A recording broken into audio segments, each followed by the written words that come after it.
Welcome, everyone, to another edition of the Tony Sirianni podcast. I'm thrilled to have my friend Richie Gebbia, who is the co-CEO of Muriel Siebert Co. with us today. Thanks for being here, Richie. Thank you, Tony. Thanks for having me. So, what's interesting is, I'm sure everybody would love to hear a little bit about the background of the firm because it's a woman-founded firm. Muriel was the first woman to have a seat on the exchange, correct? And Correct.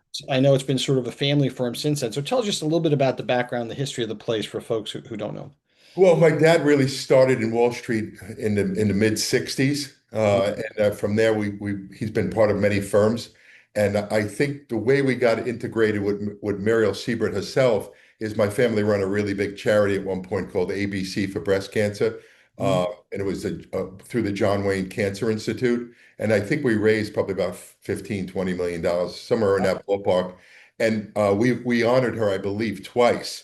So my mom and Muriel actually made a real relationship, and my dad as well. And I think at some point there was some sort of acquisition and some sort of talk of an acquisition, and that's kind of what played out at the end of the Yeah, day. interesting because it's a real, I mean, the origin story is very family oriented, friendship and family. And I know you guys run it like a family company too, today. Right. It's also publicly traded. Correct. Yeah, I mean, and that's interesting too. I mean, that allows you for a lot of different opportunities that maybe some of your competition doesn't have. Correct. Correct. Yeah, as I said, it was really, we were a true discounter at one time, just like Muriel Siebert was, going back to the Waterhouse days and things like Yeah. that, when you had the real true discounters. But we also always had a retail arm of salespeople. So we've always had like 40 or 45 to 50 sales guys that would really give the high touch. And I think that's what kind of differentiated us from the normal discounters. Yeah, and that evolved, and the landscape today really lends itself to, having a sort of multi-purpose firm because now you've evolved into working with RIAs and you have the ability to do that, right? And, additionally, you have a lot of things that people, some of the larger firms take for granted, like in the investment banking pieces and things like that, that your typical, competition in the RIA space, just doesn't have. Correct. Yeah, we what we try and do is we try and give our clients as many products to have. And I think the capital market space now is going to introduce them to which a lot of, especially I think our average size account is about 280, which is obviously significant, greater than most discounters, your typical Robinhood. So we have clients that really need an appetite also for the private market. So we've also put that on, and I think that's going to be a very big side of the business for us too at some point.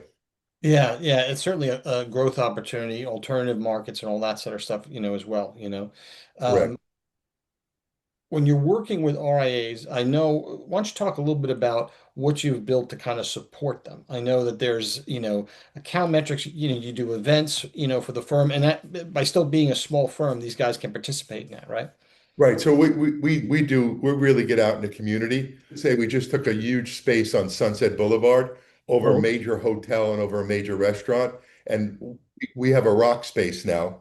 And what we've been doing is doing Siebert showcases and mhm. inviting all the tastemakers to come to the events. We represent like Daughtry and Sammy Hagar, and we're really starting to grow a lot of young artists. And it's a really good way to bring everyone together in the community and kind of have a little party. And it's really a better way out, we believe, to board accounts rather than just, the general guy who just buys Microsoft Yeah. or something, So that's open to your RIAs too, those things. Correct. These guys do a lot of big events. They do a lot of golf outings and things of that nature. They do a lot of dinners. We're really big in financial literacy because we believe, and really what we've done too is we're passing the baton to the next generation. We're really finding a lot of our clients, kids are becoming our clients as well, and a lot of our financial advisors, their kids are working with them. So we're keeping everything in the family, so to speak. A lot of people says the typical broker model is no longer. I don't believe that. I believe there's still a lot of hand holding. AI can't replace a human being. Yeah, well, let's hit on the AI stuff too while mentioning it. So obviously advisors are anxious, about that. And two things you mentioned that are, both anxiety producing. One is younger generation, next gen, right? So if I'm an RIA on my own, I'm worried about that. And I'm worried about succession planning for myself, right? And I'm also worried about getting, like you said, you're getting some of that next gen, client base, which is great. Maybe it's because of the Daughtry and some of that stuff. But and the other anxiety revolves around technology and AI replacing them. But let's talk about the next gen stuff first. So it sounds like Okay. you're being really successful in that area, and not Well, everybody is. I believe a lot of the real wealth, like we represent a lot of athletes and a lot of athletes and artists and actors, and the influencers. We've done some major partnerships with the influencer firms. So we're really managing a lot of the next gen superstars, and we find the people with wealth aren't just pushing a button in AI. They really want to sit down and form a blueprint. And that's really where our clientele is taking it. We're really talking about really high touch, high net worth people. Um, the rank and file guys, they are going to become the next generation of wealth, and they are using a lot of the AI space. But you find, especially, I have two boys, and a lot of their friends are in their 20s, and you find they're using a lot of the AI components and things like that. And then they turn and say, okay, how do I get advice now? So Right. yeah, it happens, right? Yeah, yeah. And what are you guys doing as a firm in terms of, technology and support and things like that for a bunch? Well, we're just about ready to release an app. We partner with Cacao Securities, which I think has how many users? 80 million users in South Korea. So we formed they I think they acquired, I think it's 18% of our company. So Mhm. they're going to help us with technology, and it's going to bridge the South Korean client to America for U.S. securities. So we're really working on our APIs and the midware and all that stuff, the connectivity to that side, and we're putting out our own app to the States, and I think that's about 3 months away. And we're talking about an AI component which we're working on, but that's in the works because that's stuff that's not really proven anywhere yet, in my opinion. Yeah, I would agree. I mean, a lot of what advisors are worried about with AI is really aspirational. It's not there yet. I mean, I think where you do have to worry is around things like regulation. Like we don't know where regulation and AI is going to come into play, and you just got to be careful. But I think that an argument could be made that I'd rather be with a larger firm than on my own with regulation coming. So somebody's kind of keeping an eye out for that. Right, right. Yeah, we're really diligent with the new AI space on how we go to market with anything because you got to really be careful now. And I would say we're probably 1 foot in right now because there's going to be a lot of scrutiny that's going to come down the pipe very soon. So we also have 20 billion in assets, and they're really it's a lot of high net worth clients. So we're very careful how we send an AI component to them right now. Yeah, yeah. And advisors are probably using it for the basic, soft tissue stuff like marketing and everything anyway, right? So Correct. they're on top of it. And Um, information you get instantaneously now, obviously, right? Any company you want to talk about, you pull it up in 30 seconds and you could have any vertical on that company very quickly. So it is a good tool. There's no yeah. question. And but you understand why advisors would be anxious about it, right? They don't want to they just worry that it's going to replace them. As you said, I don't think it's there yet. You know, some of the stuff that you guys have too. How do you introduce an advisor who would be sort of new to the firm to some of the capital market stuff or private placements? We talked about that one time. You have a lot of these private placements that go on. So how do you get them up to speed or introduce them to it when they come over? I think being we're a smaller firm, it's really we spend a lot of time together. I think we're currently like almost 300 employees, but we really try and get our top advisors around those guys a lot.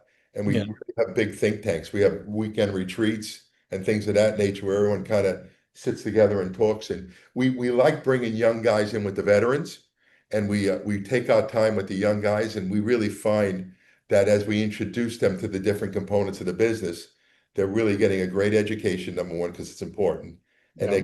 they're getting mentored by some of our senior people who've been here 30 plus years. And we're finding these young guys are um, they're really getting up to speed and like really quick because that younger generation gets up is a different type of learning. Yeah, yeah. And well, it's interesting, Richie, because like I said, anxiety is around, how a lot of firms don't have anything in place to handle, help, or nurture, young advisors. And typically, if you're an RIA on your own, unless you can mentor one-on-one, it's very difficult to bring anybody in and figure out who's good, who's bad. You know what I mean? It's a struggle. You know what I think what we have, which I don't think any firm really has, is being we are still a true discounter. We Yeah. really have we call it a live lead or a warm call, and we don't hit the client with a product right away. We have a lot of our new guys getting relationships, taking customer service calls. In Hmm. fact, the last commercial, we have an extraordinary marketing leader here, Stefano, and one of the commercials he just put out is we pick up the phone still. Yeah. And a lot of firms, we had so much overflow from Robinhood when that scare when they couldn't get people on the phone. Yeah. We pick up the phone. We have people that we're probably one of the only places in the country that pick the phone up anymore. Yeah. And Yeah. it does make more of a workload, but I think the clients appreciate that they can get someone on the phone. Well, I think it speaks to the culture of the firm too. Yeah, no question. Are we old school? Is that going to be disappear at some point? We're going to ride it as long as we can. We like taking care of the clients. Yeah, yeah. And it's also the way, as you said, you start talking to clients, you can find out what their real needs are, and then you could, Exactly. yeah, you can work with them. Well, a great example is we have some clients that they may not be active, and we start talking to them, and all of a sudden they have, I mean, millions behind them. We're a big bond house as well. We do a lot of bonds. Uh, Yeah, and sometimes, and by the way, when I started, 30 something years ago, yeah, building a bond ladder was the way you got clients. You know yeah, what I mean? exactly right. Yeah, it was easy to call on, certain bonds. How do you feel? I mean, look, the markets have been, uh, we've had more volatility in the last, 10 years than we've had in the last 30 years, right? I mean, back and forth from starting with COVID, right? And not quite knowing what anything was. How are the guys and the clients handling the volatility? I think the most important thing is we pick up the phone because there is volatility, and sometimes you put a client in something that might not work. No one's perfect, right? And I think the volatility you have to support it with research, right? And I think our guys do a tremendous amount of research. The other thing, Tony, I do need to mention is when we do have a new broker that comes over, we really can give them tremendous assets, as I said, Yeah. because but they have to be trained properly first too, right? But the volatility is there in the market, especially with what's going on in the world, right? So for a new guy coming over, the opportunity to get referrals and all that kind of stuff is there. I mean, that's a big deal. Yeah, we can call for days, and we even have a database that we make sure everything is in compliance. But we have a database that's really long in history, and we have thousands and thousands of clients to call. Yeah, Because that's great. they came over really as a true discounter. And a lot of the families open custodials and they actually stay. When someone opens an account, a lot of times people they open a bank account, they don't always, it's not a big movable object, right? Once you're comfortable. And Yeah. we've done a good job making people comfortable. So newbies, they have plenty of leads to call. They really do, if you want to call it a lead. Well, I think I think that's one thing the industry is struggling with was how do we support new people coming in the business? Because as when you and I started, you could cold call. Right. I started, you could cold call, you could build a book, you just got to put your time in Yep. and get a thick skin and you could do it. But today, very difficult. Yeah, no, it's different. But as I said, we constantly communicate with the clients, even ones that aren't even active. And a lot of our new guys will pick up the service calls Yeah. just to gain experience too. Yeah, oh, it's a great way to gain experience, right? It might be Yeah, that and being an associate, but it is like being a client associate if you're fielding calls and concerns, from clients. exactly. If somebody comes out of something too, somebody comes out of a big position, it's a natural fit to put something with yield in it, right? Well, that's a stock. So you got a stock plan business too. That brings up a point, right? Yeah. So that's also an opportunity. Correct. Correct. But I think if I had to predict the future though, I think a lot of people are really been getting very excited about the private markets recently. There's some of the big names that are coming through. Yeah. So speaking of private markets, my contention is that AI, as people, whether it's the Robinhood people, discount people, or regular clients, they're relying on or thinking of using AI. We talked some of this is aspirational, but they want to use it to research ET. It can tell you this is the best ETF, or in their they give you the consensus opinion. But AI can't look into private markets. So a lot of advisors who want to add value are looking at the private market stuff, right? With the idea that AI is not going to find this, right? So are you Right. finding? Yeah. Yeah, there's no question. I think though, with the general chat GT, all that stuff and the Grok and all these new systems, there are things you can find out, and the leadership is something you could always check on. I always tell people that the best sports teams usually have the best coaches and the best ownership on a regular basis, and you find with startup companies, there's a history from the ownership that you can really dive down and see the success, right? Yeah. Yeah. And alternatives, you guys do work with digital assets or anything like that as well? No, we're actually looking into that market. There is a tremendous amount of scrutiny going on with that too, Or as you know. regulations. I'm the same thing with AI you worry about too. We're not quite 100% there yet. I would say I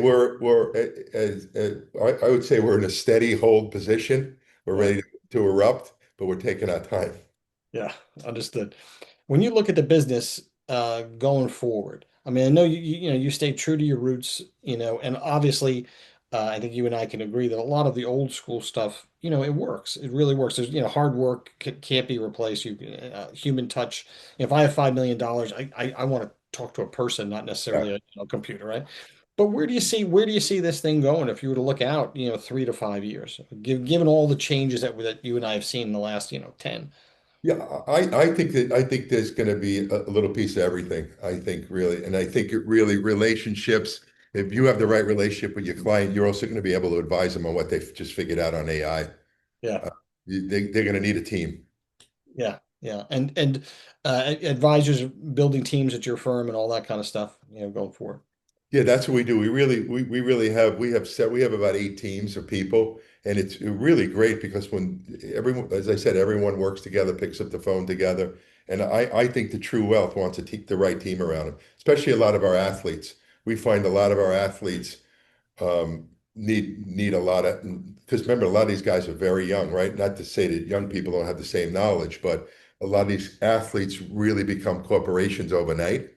And I think we're really good at putting the right team around them as well. Yeah, that's great. That's great. Well, but believe it or not, we're we're at 20 minutes. So, but what I'd like to do is just sort of leave it for you if you have anything you want to say to advisors who are watching, about the firm, and kind of leave it at that. Yeah, I would say, Tony, one of the things that we have a family firm here. We really truly act like a family, and there's a reason why our turnover at advisors is probably less than 1% every 3 years. I That's mean, great. there's a reason they stay here, and these guys can go anywhere. Yeah. Because we have a really good group of people, and we hustle all day.